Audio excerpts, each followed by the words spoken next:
Hello students, I am Payal from Vashish Public School. So today we will continue the topic enzymes from the chapter biomolecules.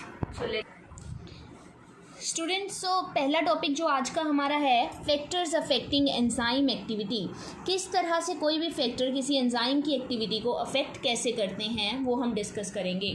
तो कल के lecture में हमने पढ़ा था कि एंजाइम जो है किसी भी रिएक्शन को कैटालाइज करने में हमेशा हेल्प करते हैं, उसको किसी भी रिएक्शन को हाई रेट पे करते हैं, और अगर एंजाइम या एनर्जी हमारी प्रेजेंट नहीं होती है तब हमारी रिएक्शन स्लो रेट पे होती है और हमारे प्रोडक्ट्स भी बहुत कम बनकर आते हैं। लेकिन जैसे हम एनर्जी प्रोवाइड करते हैं, एंजाइम हमारा किसी भी रिएक्शन को करता है, तब क्या होता है, हमारे वेरी हाई रेट पर रिएक्शन जो है अकर करती है। तो आज हम पढ़ेंगे कि उसकी एक्टिविटी को कौन से फैक्टर्स हमारे अफेक्ट कर सकते हैं। So the activity of an enzyme can be affected by change in condition which can alter the tertiary structure of protein। हमारी कभी भी प्रोटीन की या एंजाइम की एक्टिविटी तब हमारी खराब होती है जब क्या होता है, हमारे उसका टर्शरी स्ट्रक्चर जो है अफेक्ट होता है। कौन कौन से फैक्टर है जो उसकी एक्टिविटी को अफेक्ट करते हैं? Temperature, pH, change in substrate concentration और binding of specific chemicals that regulate its activity. तो ये सारे कुछ फैक्टर्स हैं जो एंजाइम की एक्टिविटी को अफेक्ट करते हैं। तो सबसे पहले हम टेम्परेचर और pH की बात करेंगे।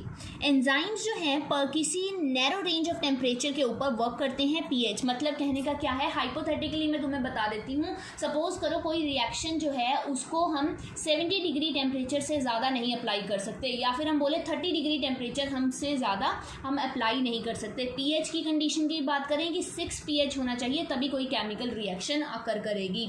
अगर हमने टेम्परेचर 30 डिग्री से 40 कर दिया या फिर 30 से 20 कर दिया, सेम pH 6 से हमने 4 कर दिया या 8 कर दिया, तो हमारी वो केमिकल रिएक्शन टेक प्लेस नहीं कर पाएगी।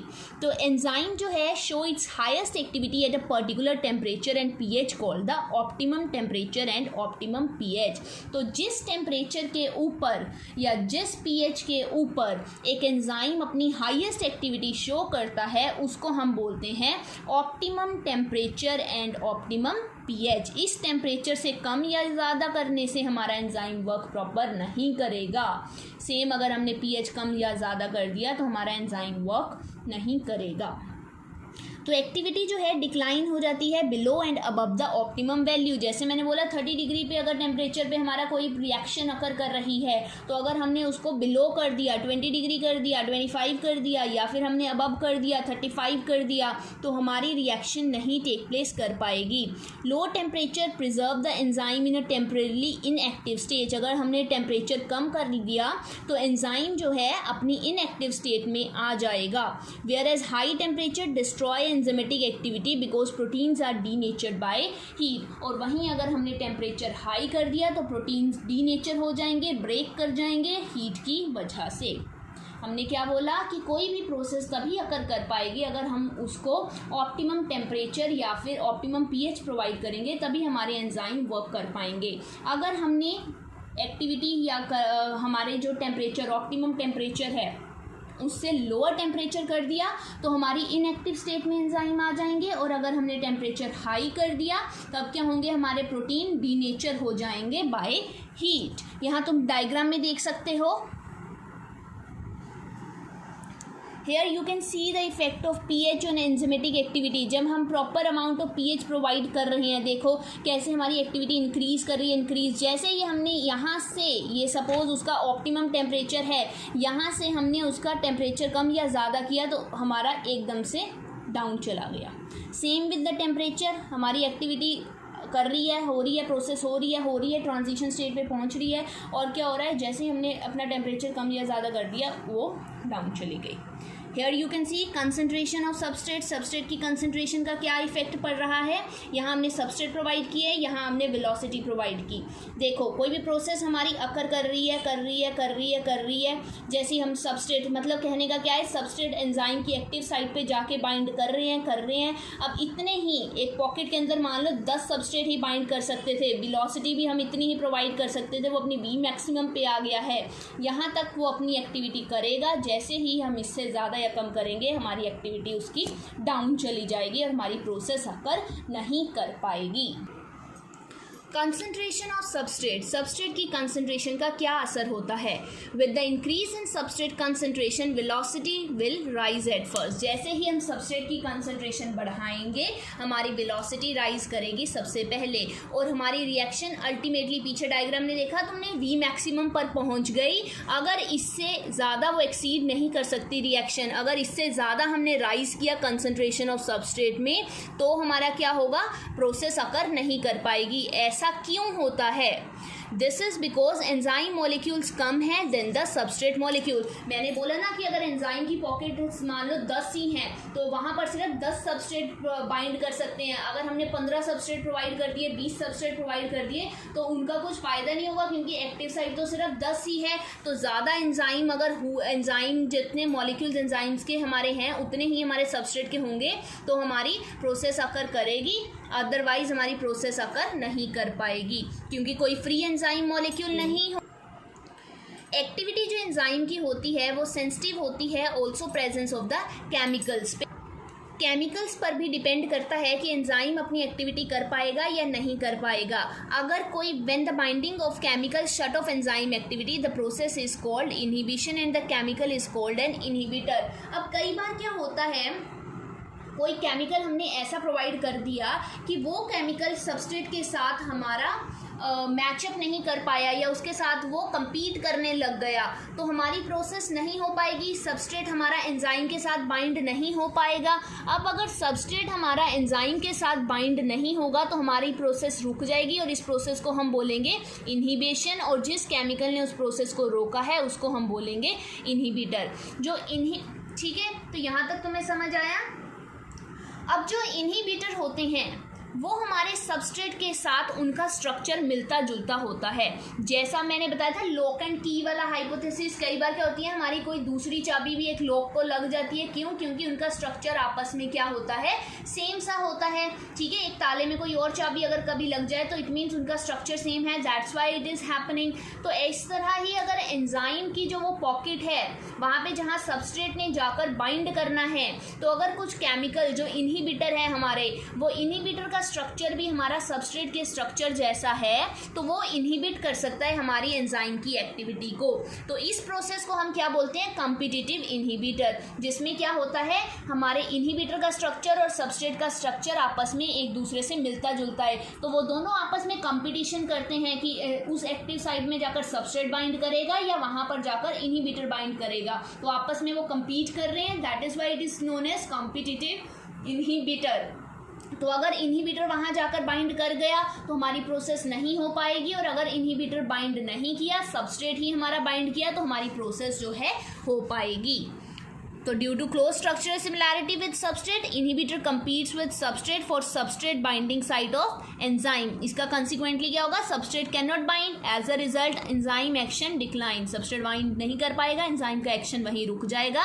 एग्जाम्पल इन्होंने दी है, एग्जाम्पल में inhibition of succinic dehydrogenase by malonate which closely resemble the substrate succinate in the structure. एक प्रोसेस है जिसमें सक्सिनेट डिहाइड्रोजिनेज एंजाइम है, इसका काम रुक जाता है। कैसे रुक जाता है, मैलोनेट की वजह से, जो कि सक्सिनेट के जैसा ही मिलता जुलता स्ट्रक्चर होता है। बाइंड तो वहाँ सक्सिनेट ने करना था, लेकिन वहाँ पे हमारा सक्सिनेट बाइंड ना करके मैलोनेट बाइंड कर दिया, जिसकी वजह से सक्सिनेट डिहाइड्रोजिनेज अपना काम नहीं कर पाया और वो हमारी प्रोसेस रुक गई। ऐसी कॉम्पिटिटिव इनहिबिटर्स जो हैं वो बैक्टीरियल पैथोजेंस को कंट्रोल करने में यूज होते हैं। So it was all about the effect of temperature, pH and substrate. Now next topic is classification and nomenclature of enzyme, कि किस तरह से हमारे एंजाइम्स की, कितने डिफरेंट टाइप के एंजाइम्स होते हैं, उनके नेमिंग के बारे में हम बात करेंगे। ये सारा जो एंजाइम की क्लासिफिकेशन और नोमेनक्लेचर है, इसके बारे में तुम्हें केमिस्ट्री में ज़्यादा डिटेल्स में बताया जाएगा, लेकिन यहाँ पर हमारे एंजाइम के बारे में बताया गया है कि किस तरह से थाउजेंड्स ऑफ एंजाइम डिस्कवर हुए हैं, आइसोलेट हुए हैं। मोस्ट ऑफ द एंजाइम्स जो हैं वो उनके डिफरेंट ग्रुप्स होते हैं। ठीक है, डिफरेंट ग्रुपिंग हुई है एंजाइम्स की। एंजाइम की बेसिकली 6 क्लासेस होती हैं, जिसमें 4 से 13 सब क्लासेस भी होती हैं और उनके नाम अकॉर्डिंगली वैसे ही होते हैं 4 डिजिट नंबर के अकॉर्डिंग। सबसे पहली कैटेगरी है ऑक्सीडो रिडक्टेस डिहाइड्रोजनेज। ऐसे एंजाइम जो ऑक्सीडेशन रिडक्शन रिएक्शन करेंगे 2 सबस्ट्रेट के बीच में।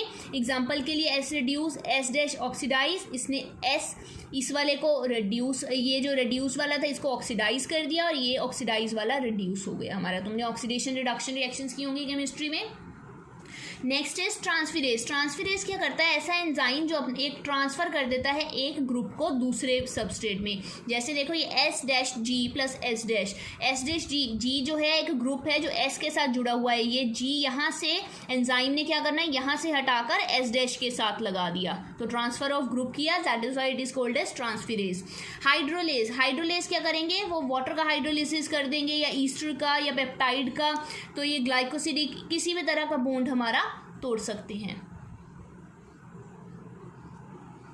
लाइएजेस एंजाइम जो कैटालाइज करते हैं removal of group from substrate by mechanism hydrolysis leaving double bond. अब देखो यहाँ पे इन्होंने क्या किया, लाइएजेस क्या करते हैं, हमारे किसी ग्रुप को रिमूव कर देते हैं सबस्ट्रेट से। यहाँ देखो एक्स और वाई ग्रुप कार्बन के साथ लगे हुए हैं, इन्होंने इसको रिमूव कर दिया कार्बन से। इसके बाद नेक्स्ट आए हमारे आइसोमेरेज क्या करेंगे? इंटरकन्वर्जन रिएक्शंस करेंगे ऑप्टिकल ज्योमेट्रिकल पोजिशनल आइसोमर्स के साथ। मतलब जो आइसोमर्स वो होते हैं जो एक दूसरे से मिलते जुलते होते हैं स्ट्रक्चर्स में, तो उनमें ज्योमेट्रिकल या ऑप्टिकल चेंजेस वो लाते हैं। लाइगेजेस क्या करते हैं? 2 कंपाउंड्स को आपस में जोड़ देते हैं। एग्जाम्पल के लिए joining CO, CS, CNPO etcetera. So last topic है इस चैप्टर का हमारा कोफैक्टर्स। नाम से ही पता चल रहा है को, जो किसी प्रोसेस को साथ में करने में हेल्प करेंगे, कोफैक्टर्स। तो एंजाइम्स जो हैं वो बहुत सारी पॉलीपेप्टाइड चेन्स के बने हुए होते हैं। बहुत सारे केसेस है जिसमें हमारा क्या होता है, जो हमारे एंजाइम का नॉन प्रोटीन पार्ट होता है उसको हम कोफैक्टर बोल देते हैं और वो एंजाइम के साथ जुड़ जाता है, उसकी एक्टिव साइट पे जाकर वो जुड़ता है। मतलब non protein part is called as cofactor. हमने कहा एंजाइम प्रोटीन्स ही होते हैं, लेकिन जो प्रोटीन वाला पार्ट नहीं होगा that is called as cofactors. तो प्रोटीन पोर्शन को हम क्या बोलते हैं? Apoenzyme. Protein portion is called as apoenzyme और नॉन प्रोटीन अगर हमारा नहीं होगा तो हम उसको कोफैक्टर्स बोल देते हैं, जो नॉन प्रोटीन पार्ट होता है। 3 तरह के कोफैक्टर्स हैं, प्रोस्थैटिक ग्रुप, कोएंजाइम्स, मेटल आयंस। 3 तरह के हमारे कोफैक्टर्स हैं। तो सबसे पहले हम बात करेंगे प्रोस्थैटिक ग्रुप की। प्रोस्थैटिक ग्रुप ऐसे ऑर्गेनिक कंपाउंड्स हैं जो कि डिस्टिंग्विश हुए होते हैं कोफैक्टर से। इनका काम क्या होता है? ये प्रोटीन वाले पार्ट को जाकर बाइंड कर जाते हैं। जो एंजाइम का एपोएंजाइम जिसको हम बोलते हैं, प्रोटीन वाला पार्ट है जो एंजाइम का, उसको जाकर बाइंड कर जाते हैं। एग्जाम्पल के लिए पेरोक्सीडेज एंड कैटालेज, जो कि क्या करते हैं? हाइड्रोजन पेरोक्सीडेज का ब्रेक डाउन करते हैं वाटर एंड ऑक्सीजन में। H2O2 सुना होगा, H2O2 का ब्रेक डाउन करेंगे, H2O बनाएंगे एंड ऑक्सीजन बनाएंगे।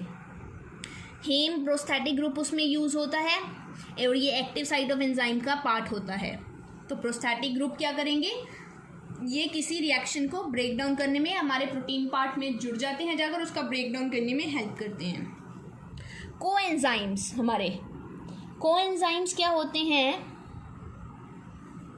ये हमारे ऐसे ऑर्गेनिक कंपाउंड हैं जो कि एपोएंजाइम के साथ जाकर बाइंड करते हैं, बट थोड़ी देर के लिए ही। कोएंजाइम्स कोफैक्टर्स की तरह एक्ट करते हैं नंबर ऑफ डिफरेंट वेज में। एसेंशियल केमिकल कंपोनेंट्स हैं हमारे, जैसे कि कोएंजाइम्स हमारे हैं विटामिन, ये हमारा कोएंजाइम है। NAD, NADP ये भी हमारे कोएंजाइम की तरह एक्ट करते हैं। बहुत सारे थर्ड आ गए मेटल आयंस। बहुत सारे मेटल आयंस जो होते हैं एंजाइम के एक्टिविटी के लिए हमें चाहिए होते हैं, जो कि क्या करते हैं? साइड चेन के साथ जुड़ जाते हैं उनकी एक्टिव साइड पे और कोऑर्डिनेशन बनाते हैं हमारा उनका बॉन्ड्स का। मतलब जिंक किसी भी रिएक्शन को करने के लिए तुमने कई बार देखा होगा Zn2 पॉजिटिव, Mg2 पॉजिटिव किसी रिएक्शन के ऊपर लिखा होता है। तो वो क्या करते हैं? हमारे ये कोफैक्टर्स हैं जो एंजाइम के साथ मिलकर एक प्रोसेस को करने में हेल्प करते हैं। अगर हम कोफैक्टर को रिमूव कर देंगे तो उसकी कैटालिटिक एक्टिविटी क्या हो जाएगी? हमारी लॉस्ट हो जाएगी और वो एंजाइम अपना इम्पॉर्टेंट रोल प्ले नहीं कर पाएगा क्योंकि उसकी कैटालिटिक एक्टिविटी क्या हो गई है, हमारी लॉस्ट हो चुकी है। So this was all about the cofactors, जिसमें हमने कोफैक्टर्स में क्या कहा, हमारे 3 तरह के हैं। प्रोस्थेटिक ग्रुप हो सकते हैं, कोएंजाइम्स एंड मेटालाइंस होते हैं, जो कि एक हमारे एंजाइम को काम करने में साथ में हेल्प करते हैं। So this was all about enzymes, किस तरह से वर्क करते हैं, उनकी डिफरेंट क्लासेस क्या हैं, कोफैक्टर्स कैसे उनको हेल्प करते हैं। तो यहाँ पर ये चैप्टर हमारा बायोमोलिक्यूल्स फिनिश होता है और हमने सारी चीज़ें इसके बारे में पढ़ी, किस तरह से proteins, nucleic acid, enzymes, carbohydrates हमारे वर्क करते हैं बॉडी में, कैसे हमारे कोई भी प्रोसेस को करने में हेल्प करते हैं। Thank you.